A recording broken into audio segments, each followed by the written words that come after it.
lie about their numbers, because if the truth gets known, morale will collapse. So the Israeli government has made a strategic decision to suppress casualty figures so that they don't collapse the morale, the support of the Israeli people. I don't know what the true Israeli casualties are. I do know that the numbers they put out don't jive against the video evidence. Now, there's no guarantee. First of all, a lot of the explosions we see on these Israeli tanks are reactive armor. So you're going to get a nice big explosion. It isn't necessarily resulting in a mobility kill or even damage. So it's, there's the likelihood is many of these explosions aren't, achieving a hard kill, and the troops inside are surviving intact. Maybe a little shooken up, going to have headache and hearing loss, but you're going to be okay. So you can't just sit there, well, because they hit all this is happening. No, these tanks are good tanks. They're survivable tanks. They're designed to do this, but they are losing a lot more tanks than this is why they had to stop reselling their old Merkava 3 tanks that they were going to sell to Morocco and others. They had to keep them because they have to organize new reserve armored battalions to make up for the losses that they're suffering in Gaza. But now this fight's turned into an infantry fight, and the Israeli infantry just isn't up to the task. I'm not, I'm an old fat man thousands of miles away from the battlefield, so I'm not going to sit here and pretend that I could do it any better than the Israelis. When I was younger, I could do it a hell of a lot better, and so could my Marines. These guys aren't very good. Russian people Russian commanders who fought in Mariupol, fought in Bakhmut, are looking at the Israeli tactics that they're using, and they're saying if they took this up against a real army, they'd all be dead.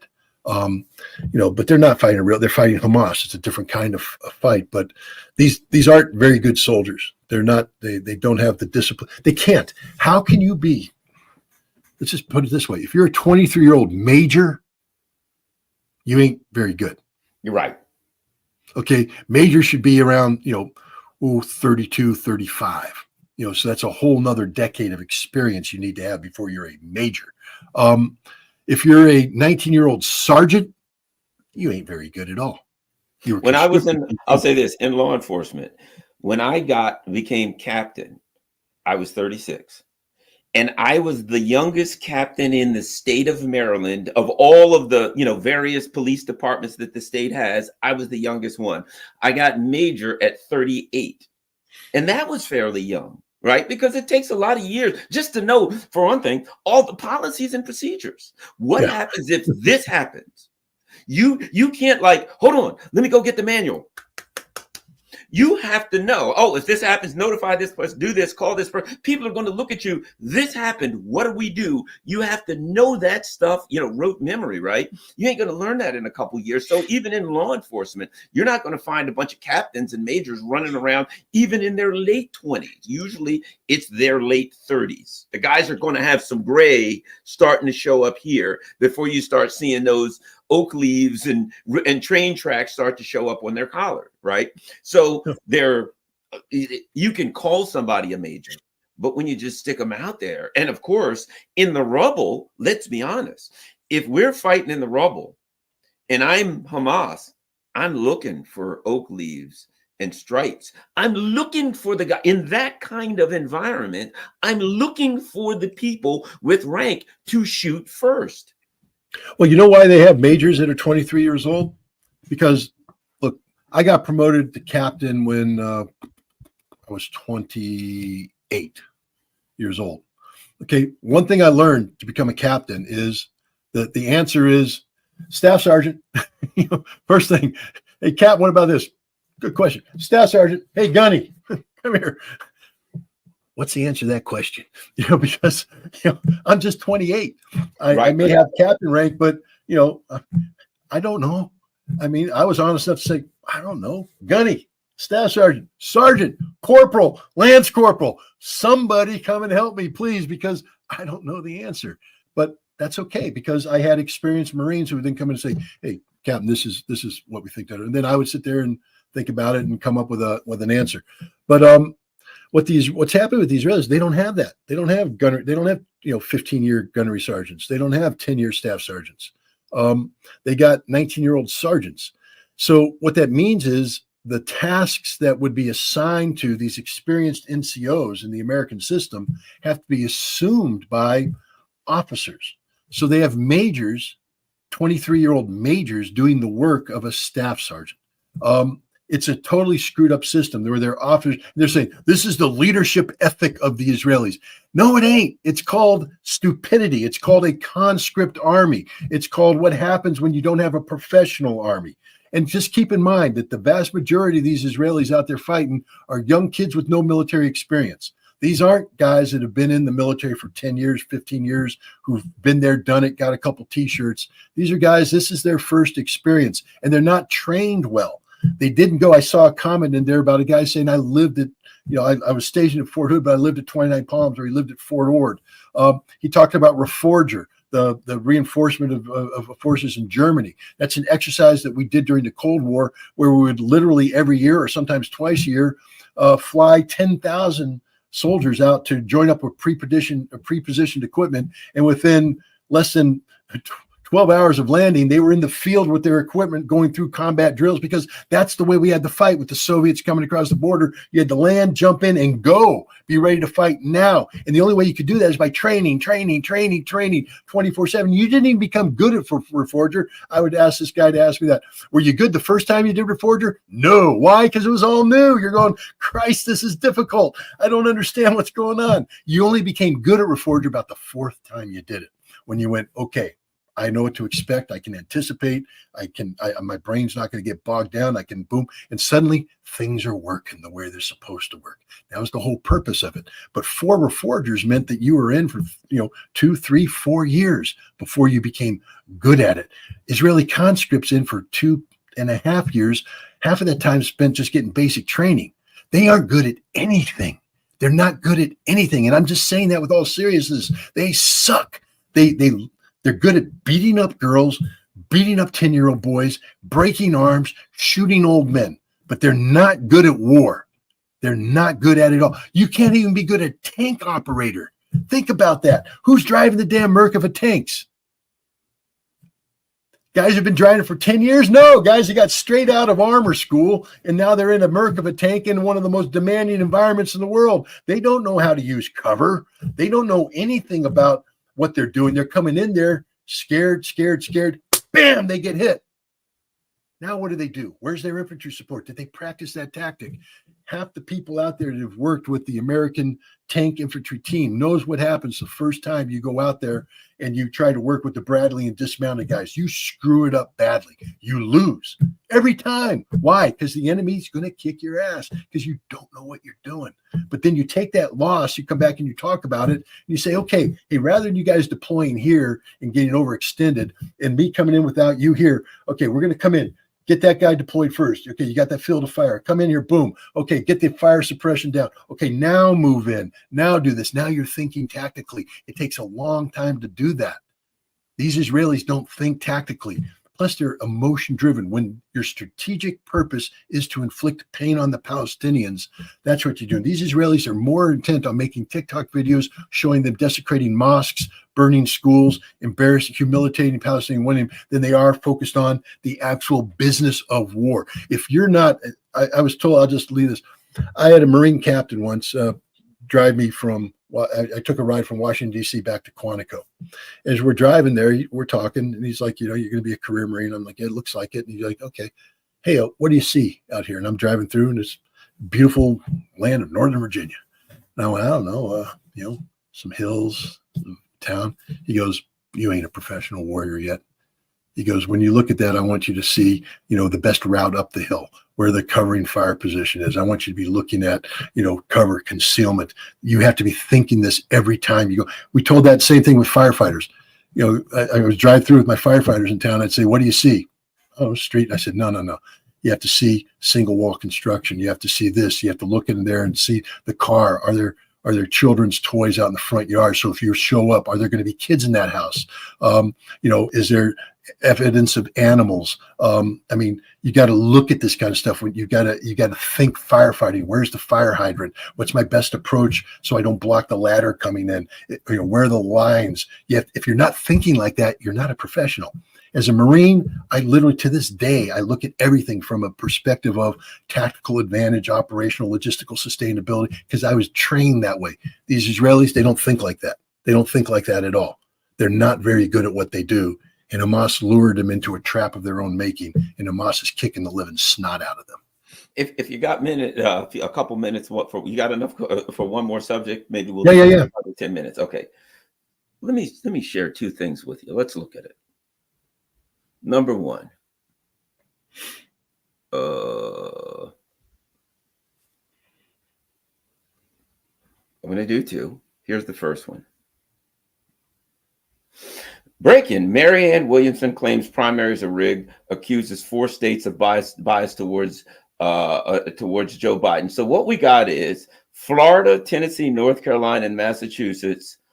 Only Biden's name will appear on the ballot. They will not allow anyone. The Democratic Party has decided those 4 states are Joe Biden's. If Garland Nixon, if Scott Ritter, if somebody who's lived in that state the entire life, if they're beloved by everyone and they say, you know what, I think I want to give it a shot. Sorry, Joe Biden's the only person. It's like we hear about those banana republics. Hey, vote for whoever, and they put one name on the ballot. Now, let's do one other.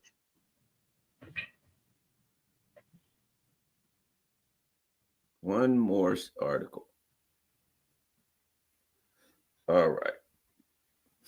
Republicans threaten to take Joe Biden off the ballot in states they control, right? And why are they doing that? Because of a Colorado ruling that Donald Trump is not permitted to be on the ballot this year. So what we got is a Democratic Party where Biden, let's face it, he's done. We watched him the other day say that 65 years ago on October 7th, 65 years ago, he said this. I saw the video that Hamas attacked Israel. His father, he literally said, my father went back to the kibbutz to look for his family. His Irish Catholic father, who died 20 years ago, apparently was living in a kibbutz. 65 years / days. It was madness.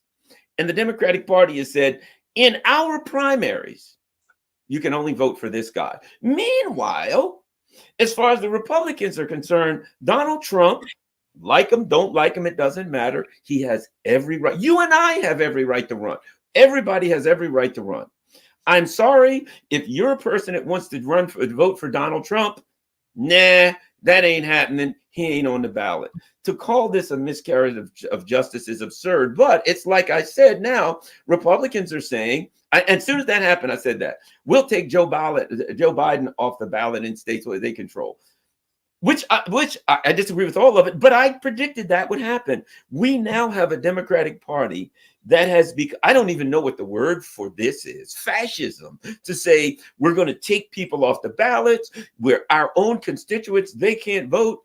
You want to talk about a banana republic fascist activity? This is about as bad as I've ever seen it. What are your thoughts on this, Scott Ritter?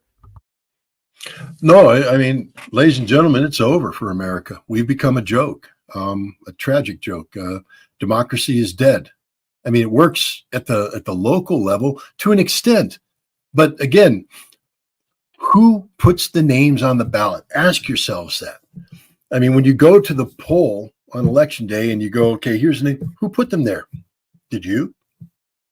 Or did the Democratic Party pick somebody? Or did the Republican? See, we become so accustomed to, transferring the responsibilities of citizenship to entities that are unelected, and they get to select for us. So when we go to elect, we're going through the process of thinking we're voting and therefore being a good citizen and we have control, but we're just voting for a preordained outcome, one or the other, picked by somebody else that we have no. We're dead as a society. We are done. I believe in the Constitution, and I believe in constitutional processes. And it's illegal to advocate for violent overthrow of the Constitution. It's illegal to do that. But when the Constitution no longer works, when it's become a fraud, when it's become a joke, maybe Thomas Jefferson had it right. I'm not going to repeat his words because I don't want people to get in trouble. You guys can look them up. You know what I'm talking about. The Tree of Liberty. we're headed in the wrong direction. And I don't know what it takes to get the American people to wake up, because it's not just about getting Joe Biden out of office. It's not just about putting Donald Trump or keeping Donald Trump out of office, whatever you want. It's about the system. The system is corrupt. The system is broken. The system is the one that fools us into thinking that this is a democratic institution. We are a joke, literal joke. We go around and we interfere in the electoral processes of other nations and say, well, you don't run elections right. We don't run elections right. Man, there is no singular. We have 50 states that do 50 different things with different ways, and within the states, different things. We don't know how to run an election. Why is it that Iran can tell you the same day who won the election with a very accurate vote count? Why can Iran count votes better than we can? Why can't we count votes? What is it about the American system that has it so that on the day of a national election, we have to wait a week until we find out what vote counted? Guys, it's broken. The system's broken. And it leads to, I'm not going to jump here and jump on the bandwagon of a stolen election. All right. I'm not saying, what I'm saying though is it leads to the perception of a problem. If at the end of the night, you don't know what's going on, and then things start happening. Now, people tell you that that's not nefarious and all that, but things start happening, then vote counts start changing. That may be just the process of counting votes. I accept that, but it doesn't look right. It doesn't smell right. And it creates the perception of fraud. And the perception of fraud is more destructive to democracy than real fraud, or as destructive, because people start to lose faith in the system. And then this leads to people accepting at face value. I mean, this is revolution generating stuff. You can only have one name on the ballot. Since when did we allow that as Americans? This is where the Minutemen go in the street and say, hell no, we're changing that. But, Bernie Sanders should have done this back when Hillary Clinton had him kicked off, when he won the damn Democratic primary, but the Democratic National Committee stole it from him to install the Queen. He should have stormed the stage and taken over that process and said, you're all fired. I'm in charge now. My people have spoken. It's democratic process. We got more supporters for me than you do for her. I'm the nominee. The Democratic National Committee is fired. The people have now taken over. Wow. That would have been a revolution. That would have been cool. At some point in time, we have to stop playing sheep, literally. The thing about sheep is, and I've said this before, but I'll say it again. You're out there, man, you got a dog. He makes you feel good because he keeps you moving in the right direction. Dog's my friend. And then you got the shepherd out there, and you look at the shepherd. The shepherd's protecting me because the shepherd feeds the dog protects me. And they keep moving me in this direction. I'm happy. And then the shepherd stops. The dog puts me into a pen. Then they open up a pen, and I get pushed in. Shepherd, until I'm slaughtered. That's what we are. We are sheep being led to the slaughter, believing the dog and the shepherd are our friends. They're not. They're just going to kill us. That's the reality of American politics today. We have to be our own shepherd. We have to be our own dog. We've allowed over and over again, this is coming. We are going to do this. We will avenge the Al-Aqsa Mosque. So any thinking person, any rational person would have said, we need to prepare for this, because Israel yielded its thought process to a computer programmed by people who did not respect mosques. This intelligence failure took place. That's what I firmly believe. Now, the whole of the south of Israel was, for a time, out with the control of the government in Tel Aviv, Jerusalem. The Palestinian militants, the factions, Hamas, Islamic Jihad, the Popular Front for the Liberation of Palestine, many groups, some of which I actually hadn't heard of before. They were all running amok. They were attacking settlements and settlers. They were defeating Israeli forces that they found. They were capturing Israeli police stations, military bases, prisons even. Why did it take Israel so long to get on top of the situation, even given the caveats that you've just made about how they missed it coming in the first place? Well, there's a couple of reasons. I mean, first of all, we'll never know until the Israelis do an honest to goodness, form a commission to do a politically neutral autopsy on what happened here. But I can speculate, and I just want everybody to understand that that's exactly what's happening right now is speculation. Israel has been a fundamentally broken state in terms of domestic politics for some time now, ever since Bibi Netanyahu returned as prime minister. His corruption followed him, his attempt to shield himself from prosecution by taking over the court system so that he and he alone can appoint judges that are favorable to his position has divided this nation, the nation of Israel, like never before. Prior to the Hamas attack, there were hundreds of thousands of Israelis taking to the streets on a regular basis to protest Benjamin Netanyahu. Thousands of Israeli reservists, the very reservists who are being called up now, said they will not serve an Israel that has a Bibi Netanyahu who violates the basic fundamentals of law there. So Israel was a divided nation. The military also, I believe, has just taken a unique stance regarding modern warfare. Look, there are many Russians right now who have learned the hard lessons of war over the course of the past 600 plus days in Ukraine, who are looking at the imagery of the Israeli military response saying, these are the most amateurish people we have ever seen in our lives. Their tactics, their approach, the timid nature of these soldiers is shocking. I think the Israeli army has lost the ability to close with and destroy the enemy through firepower and maneuver. They are so casualty averse that they have created a whole unit based upon unique technologies to let robots do the fighting for them. They let computers do the thinking for them. The last thing they want to do is put one of their soldiers on the ground against somebody who is trained and capable of killing them. They're very good at beating up women, beating up children, beating up villagers, beating up old men, old women, but they're not very good at fighting people who stand up and fight back. And let's be clear here, the Hamas people who are fighting right now, these are lightly armed people with what their courage is cannot be doubted, but their skill set is limited. These are people who have not had the advantages of the military training and technology that the Israelis had, and yet they're fighting them still today, as we speak, outside of the Gaza Strip, in Israeli territory.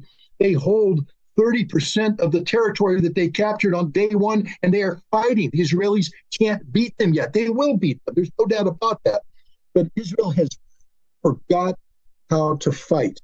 They have forgot, because Yom Kippur 1973 was so bloody for them. Their experience in Lebanon was so bloody for them that they said, never again, we won't do that kind of fighting. Unfortunately, when you raise the level of hatred in a captive population, such as the Palestinians in Gaza, and those people decide to rise up, you are going to have to fight. There's a lot of incompetence going on in Israel right now. There's tremendous amount of military incompetence. The people I feel sorry for, to be honest, I mean, I'm just being frank here, are the Israelis who lived in the South. Not because of, there's a political question of should they be there, et cetera, et cetera.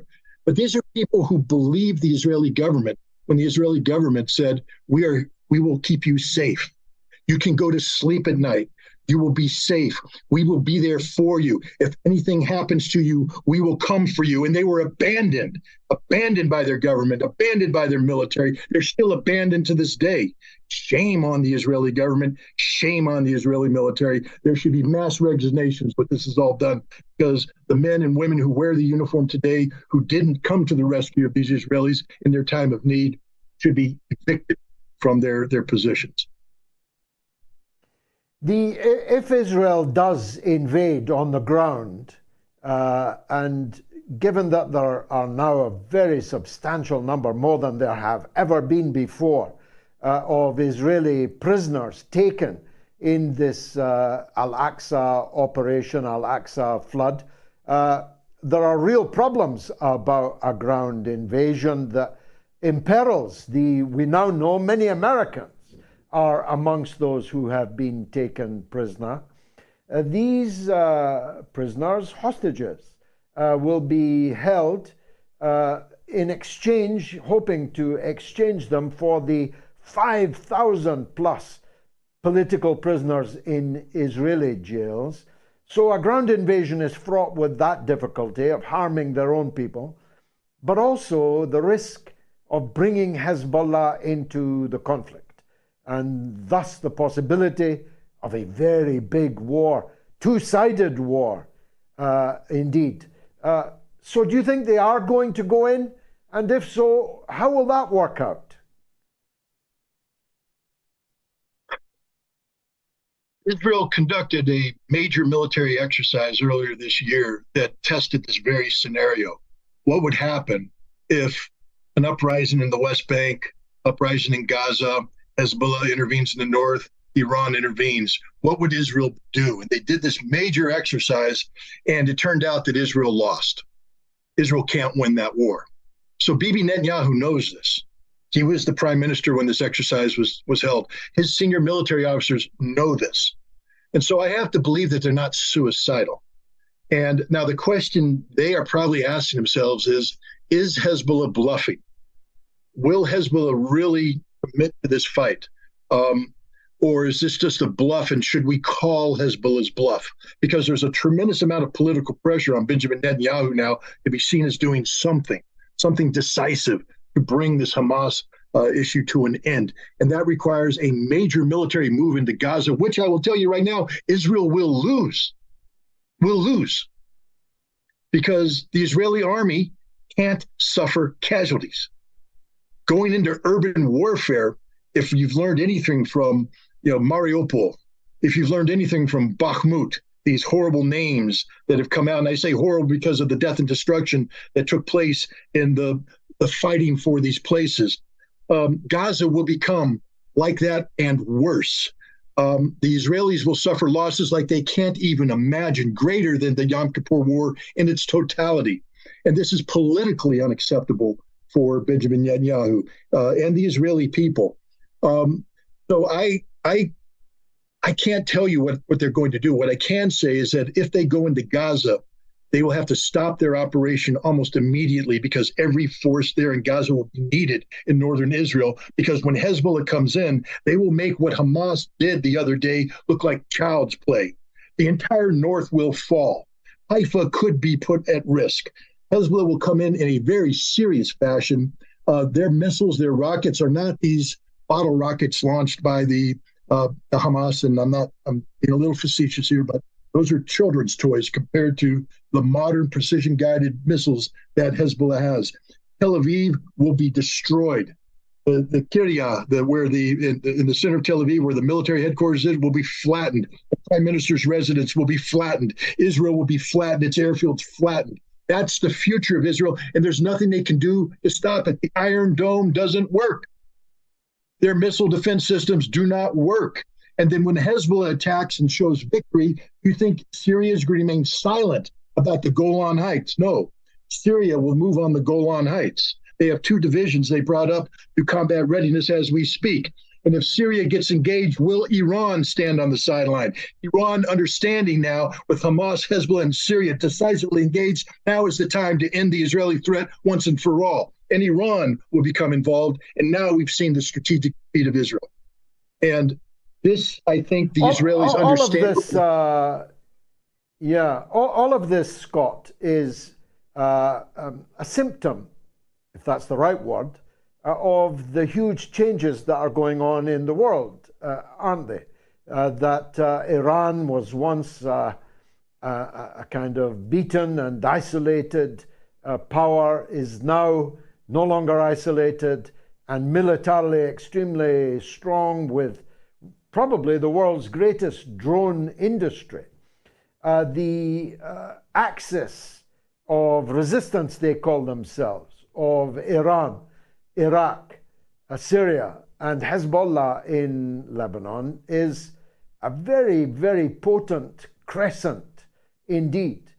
And it's allied with the new great powers, Russia and China, who would not allow any of these places to be destroyed by an American-Israeli coalition. So this is all happening because everybody's emboldened by the new world political situation, aren't they?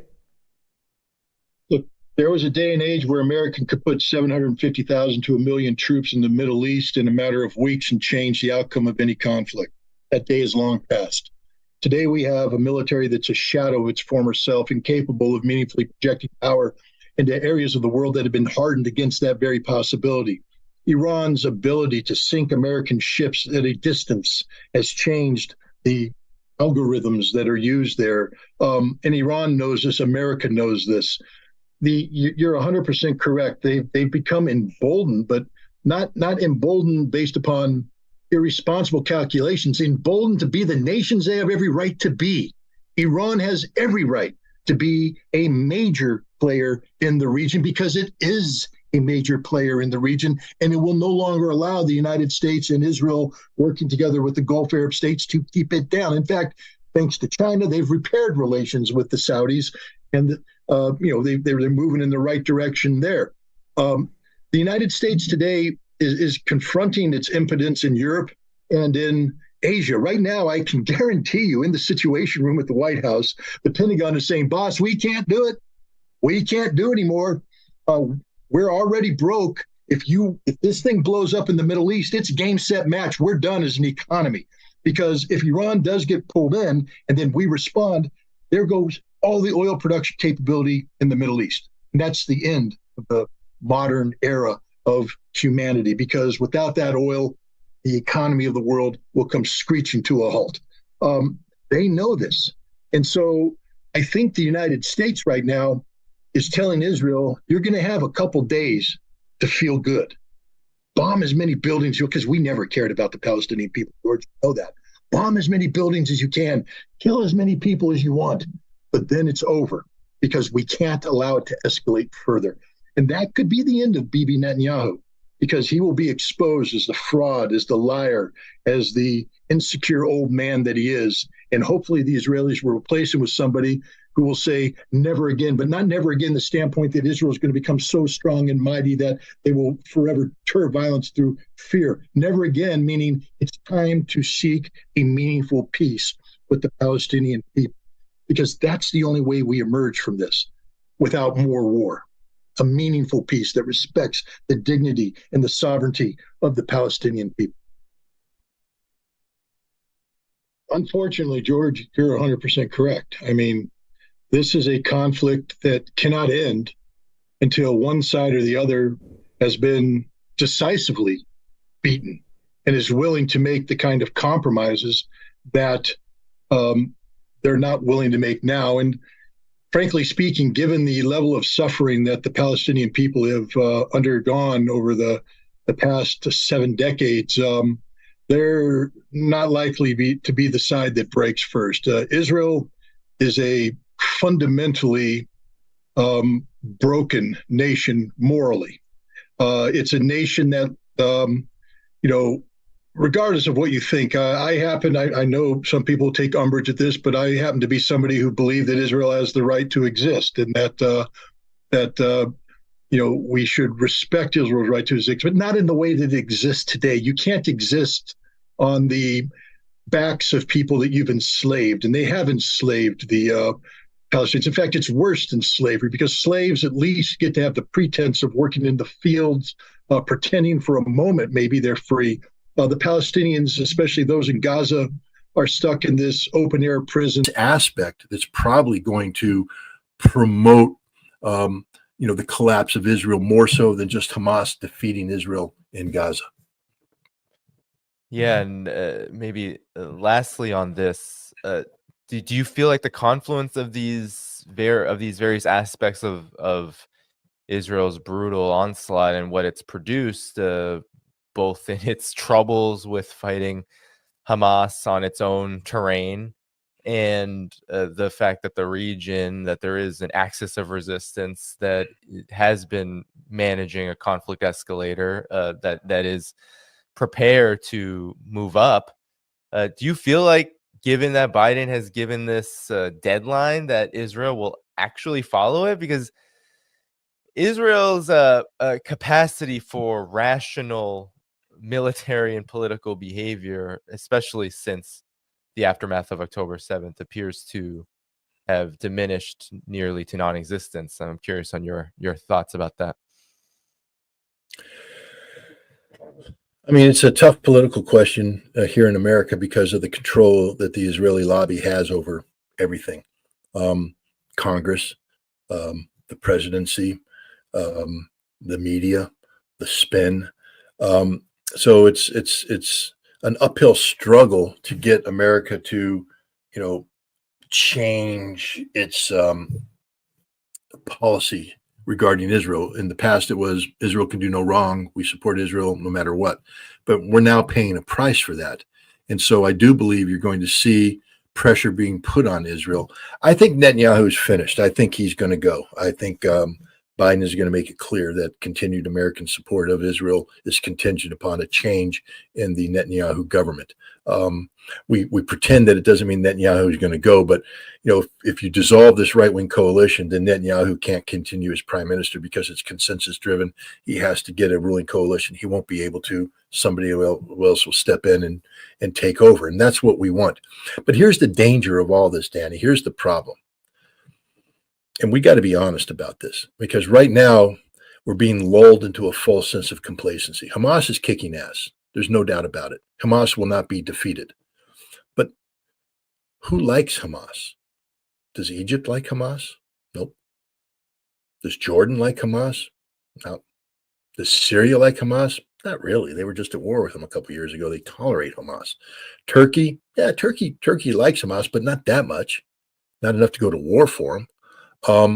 And the further we get away, you realize that Hamas is very unpopular. And if we just erase the term Hamas and insert the term Palestinian, let's be honest, nobody cares about the Palestinians.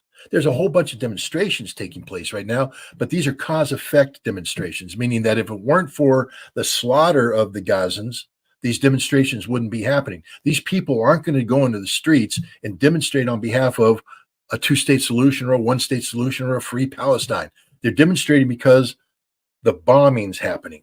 So what happens when the bombs stop falling, when the genocide stops? Are these people going to continue to be out there putting the pressure on the United States? Is the United States going to continue to feel isolated, or is it going to go back to what it was, where people say, wait a minute, so they've stopped, we don't have to turn on TV and look at dead Palestinian babies anymore? Oh, thank God.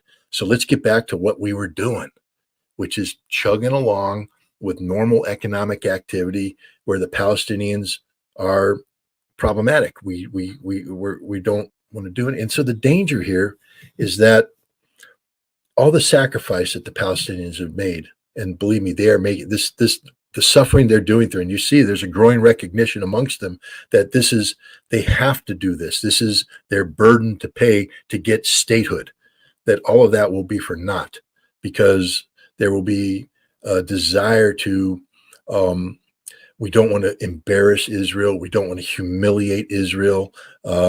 We're going to look for a compromise solution where we have a moderate Israeli government who will return to giving lip service to, reviving Oslo, but never really being serious about reviving Oslo. And gradually, the Palestinians will be forgot again. I'm afraid that's the direction that we're heading. And so, it's imperative that the international community find a way to sustain this pressure, because change will happen because the United States feels the pressure. I mean, when we start turning on Israel, the pressure is working. All right. But the problem is, let's say we get Israel to change, the fighting stops in Gaza. Now the United Nations comes in with their, because the UN doesn't like the Palestinians either. I mean, nobody likes the Palestinians. They've been getting screwed by everybody forever. And so you start turning it over to these old institutions, and it's forgotten. The only one out there articulating right now for the Palestinians seriously is Iran. And here's where the hope is, because Iran has good relations with two nations who are the nemesis of the United States in the geopolitical arena, Russia and China. And Russia and China have historically kept sort of a hands-off approach to the Palestinian issue. But I think Russia and China, I think they do care about the Palestinians. There's a genuine concern. You see, Putin articulating things that no Western leader has ever articulated about what Israel is doing, criticizing Israel. And China's talking about getting engaged. And it's in China's interest to take advantage of what's going on to expand. Because what is Gaza going to need? Infrastructure development. Who's pretty good at that? China. So it's an opportunity for China.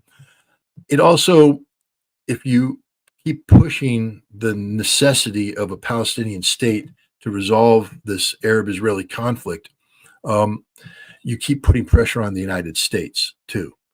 What the United States wants to do is quickly get back to, even though Biden says that we won't be returning to October 6th, I guarantee you all the U.S. wants to do is get back to October 6th. That's all we want to do.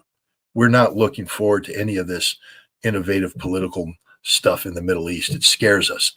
Russia and China, on the other hand, are looking forward to something like that. So I'm not giving up hope for the Palestinians, but I am saying that all this stuff that we're seeing, all this pressure, these votes at the UN, that can disappear that quick. And you know it. You know it can, because we're not talking about, a deep foundation of love for the Palestinians out there in the world. We don't like seeing dead Palestinian kids. So people are rallying to the cause of Palestine. But when the kids stop dying, will that support for Palestine still be there? And that's the big question. Yeah, no, it's definitely a big question, and I share your sentiment about where the hope is, because yes, Iran is indeed a very serious actor when it comes to supporting Palestine. And I think you're exactly right. Both Russia and China, when it comes to this region, see the Palestine question as both one of course, standing for international law. That's what Russia and China like to do. They like to promote it because it's within their interests. Most stable, rational countries who are thinking about both their own development and what's good for the world in terms of their own development, it's stability, it's peace. It's not having this massive conflict which could lead, that's genocidal in nature, that could lead to a very hot war between most countries in the region. That is an ultimate disaster for Russia and China. So of course, this Palestine question is so important to not just stabilize, but also, Russia and China are the only countries outside of the region, for the most part, outside of some outliers that don't have the same kind of influence. But the biggest countries that do support a Palestinian state and legitimately do, not giving lip service like Blinken does when he says we're for this two-state solution, and then green lights the absolute eradication of it that Israel is pursuing. Both Russia and China actually do support this. Yeah, and we are living in an age of geopolitical transformation. I mean, it sounds very academic. It sounds like geopolitics 201. Your junior level course in college for that international relations degree. But it's real and it's happening, and it's in many ways it's exciting, but in many ways it's scary, because we collectively, the world, have for so long grown accustomed to American hegemony. We can talk about how we're opposed to it, and everybody's like, we're against American imperialism, we're against hegemony, we're against the rules-based international order. Of course you are, except you're not, because you are for stability. And while there is a whole bunch of instability in the world out there, there's a whole bunch of stability that's brought about by this, and people are lulled into a false sense of complacency by the perception of stability. And right now, where this transformation that's taking place from the American singularity to this global multipolarity, BRICS and all that stuff, it scares people, because it means you have to put your faith and your trust in something else. Now, if you're somebody who has been disrupted by the American singularity, yeah, you're ready to jump ship. But if you're somebody whose life has been chugging along in relative comfort, it's a scary proposition, a frightening proposition. So it's not, automatic logic where people say, well, America's failed, so we're going to jump on the Chinese and the Russian ship.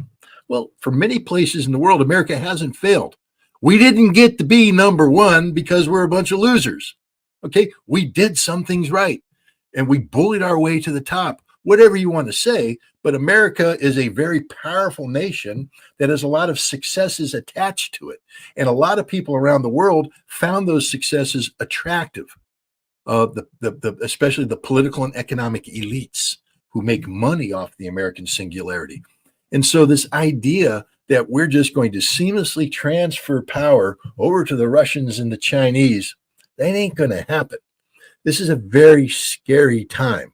And it would be scary if this transformation was taking place in a conflict-free environment. But now we start throwing in the not only the reality of war, but what's that biblical statement? Rumors of war. There will be rumors of war. There will be wars and rumors of war. So we have real war, but we have rumors of war too. Potential of conflict that is generated by the friction that comes from this transformation. It scares the crap out of me. And I think it scares the crap out of just about anybody who's out there because, is the United States willing to go gently into that good night? Dylan Thomas here. Or are we going to rage against the dying of the light? And my fear is that we're going to rage, and we're going to lash out, and we're going to create problems. We're going to make as much friction as possible rather than doing the smart thing, which is to smoothly transition and take an important seat at the table of multipolarity. We're going to resist that for as long as possible. And the consequences aren't just going to be economic and political disruption, but it can be, chaos and conflict as well. So as much as it makes sense for Russia and China to step into this Palestinian, crisis and be the leaders to get us out, it's just not that easy. America's not going to give up the role that it's enjoyed for the last, 40, 50 years as the lead influencer in the Middle East region. We're not going to, hand that mantle over to Russia and China willingly. So there's a lot of disruptive capacity out there, a lot of mischief for America to cause, going forward.